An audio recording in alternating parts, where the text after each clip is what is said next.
تلنگانہ کی کانگریس حکومت کی جانب سے شروع کردہ اندرما انڈلو موبائل گھر گھر سروے میں ٹیکنیکل رکاوٹ کے مسائل پیش آ رہے ہیں۔ اندرما انڈلو گھر گھر موبائل سروے کے دوران دہائی گاؤں کے علاقوں میں سگنلز نہ ہونے پر مکانات کی سروے کی اپلوڈ کرنے میں مشکلات پیش آ رہی ہے۔ دوسری جانب عہدیداروں کو شہری علاقوں میں نیٹ ورک و سرور کی بزی ہونے کی وجہ سے مشکلات پیش آ رہی ہے۔ ہر ایک آفیشل عہدیدار کو روزانہ 40 مکانات کا سروے مکمل کرنا پڑتا ہے، لیکن ٹیکنیکل وجوہات کی بنا پر صرف 20 مکانات کا ہی سروے اپ ڈیٹ کیا جا رہا ہے۔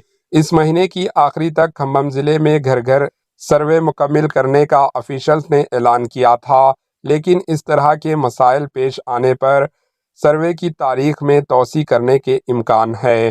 پرجا پالنا پروگرام کے تحت اندرما انڈلو اسکیم کے لیے ضلع کھمم، بھدرادری، کوتگوڑم ڈسٹرکٹس میں اندرما مکانات کے لیے سب سے زیادہ درخواستیں دی گئی۔ ضلع کھمم میں 3,57,865 درخواستیں دی گئی۔ بھدرادری کوتگوڑم ضلع میں 2,79,639 لوگوں نے اندرما انڈلو مکانات کے لیے درخواستیں دیے۔ ان میں حقیقی مستحق ضرورت مند عوام کی نشاندہی کے لیے دونوں ضلع کلکٹرز نے اسپیشل سروے کرا رہے ہیں۔ کھمم ضلع میں 586 گرام پنچایت، بھدرادری کوتگوڑم ضلع کے 481 گرام پنچایت کا سروے جاری ہے۔ اس سروے میں مستحق ضرورت مند حقیقی لوگوں کا خصوصی موبائل ایپ میں ڈیٹیلز اپلوڈ کی جا رہی ہے، لیکن دیہی علاقوں میں نیٹ ورک سگنلز نہ ہونے کی وجہ سے ایک مکان کے سروے کی تفصیلات کے لیے 1 گھنٹے کا وقت لگ رہا ہے، جس کے نتیجے میں آفیسرز کو مشکلات کا سامنا کرنا پڑ رہا ہے۔